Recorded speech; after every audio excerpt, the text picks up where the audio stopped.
ya bụ ọgụ si bido etu ya bụ ihe si bido nwere ike ịkọtụrụ anyị ka bido n'isi mbido ọwụrụ na akwụkwọ nsọ asị na Genesis. Anyị malitere njem a n'ime afọ 1996 mgbe m hapụrụ ụlọ mahadum akwụkwọ n'England ka anyị malitere ịgbasa ozi ọma Chineke. O nwete hiwere mgbe ahụ a na-akpọ Igbo National Movement. Ha edinye m ozi ndị ụlọ n'afọ 1999.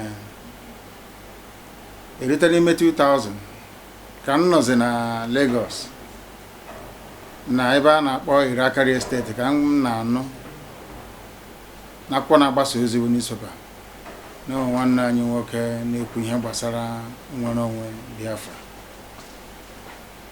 Ụbọchị ahụ ka m nọ n'aha myself nke izizi na mgbe esi ebe o si otu a dịrị na m ga-ahapụ ihe niile bụ ozi nke edinyere m ka anyị nwee ike chịkọta aka ọnụ hụ na Biafra bịara ọsịsọ n'ihi na o tegokwanụ m malitere ije ọnwụ tata ka anyị bido aka mgbe 1996 anyị na-alụkwa n'ọgụ ya ruo mgbe anyị hiwere redio Biafra na 2009 site na enyemaka ụfọdụ n'ime ndị masọpụ nyere anyị ọnwa 3 sọsọ kama na anyị bugidere ibu ahụ wee ruo ọnwa nke 7 werekwa ihe niile nwere mgbe oge ahụ wee tinye n'ime ya emegide ya ego adịzighị ọda m rụọ ọrụ kpatakwa ego wee malite redio Biafra nke a bidoro ọzọ na 2012 n'ihi nke a na nke anyị mebiri na 2009 ọnwa 7 awụghị nke ọzọ nke anyị hiwere na 2012 ọ dị iche. Kọtụrụ anyị ụmụ ihe unu megasịrị eto ebe ha mara ihe anyị ahụ dị n'ime mana kọtụrụ anyị ihe gbasara ọrụ unu n'ebe ahụ. Anyị gbasa ozi ọma Chineke ịkọwara ndị be anyị ebe anyị si pụta, ịgwa ha gbasara omenala na ọdịnala anyị na ọkwanụ site n'ịhụnanya Chineke ka Biafra ga-esi wee nwere onwe ya ka ọ wụghị site n'ike mmadụ dị ndụ. Anyị bụ ozi nke anyị na-agbasa ndị be anyị ha nwekwana ike ghọta ya n'ụzọ ahụ anyị si wee n'ezighị bụ na anyị hapụ Chineke nnakịrị eluigwe na ụwa bụ Chukwu okike abịama onwe ebe anyị ji azụ aga. Ọ ozi a ka anyị gbasara ndị be anyị wee ghọta ya mekwenye n'ihe gbasara Biafra ji na-ada ụwa niile n'ụbọchị nketa.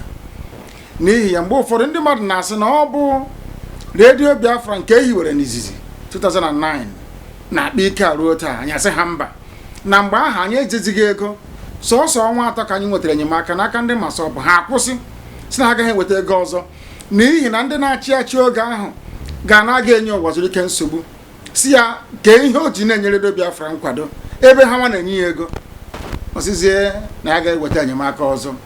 Anyị gaa n'ikuku gbasa ozi si ụwa niile biko unu bịa nyere anyị aka, unu bịa chọrọ anyị ego ka anyị wee na-aga n'ihu. Ha si na onwe ego ha ji redio Biafra daa na Ọktoba 2009 mbanye ụgbọelu nata ụlọ ka anyị bịa gwa ndị be anyị ka ha nyere anyị aka. Agaghị m akpa aha ndị ahụ ka ụfọdụ ime nọ na Lagos, ụfọdụ ime nọkwa na Enugu, ụfọdụ nọ na Nnewi. Na-arịọ ha ụtụtụ ehihie abalị biko unu bịa nyere anyị aka ka anyị bịa redio Biafra ọzọ. Ha sị na onwe ego ha ji na ndị na-achị achị ga-ekwe ha ka ha nyere anyị aka. Redio Biafra daa. Anyị anọgide osote mba Uche Mefọ na-enye m nsogbu ụbọchị niile na-asị m biko mụ hiwe redio Biafra ọzọ. Nsị ya leenụ ka ekwere ebe anyị ga-enweta ego ọsị nwere ego m were mee ya. Eru 2012 m were ego m were tinye na redio Biafra na shortwave. Onweghị onye ọwụla guzoro sọsọ ya pụrụ iweta ego shortwave. Ọmụ a wetara ya. Uche Mefọ nyere m aka anyị wee na-eme ya n'ụbọchị nketa. Ọ ka o si wee dị. Ihe mere redio Biafra ji wee na-ehi ndondo na-ada ụda ebe niile ụwa sọtụrụ bụ nke a.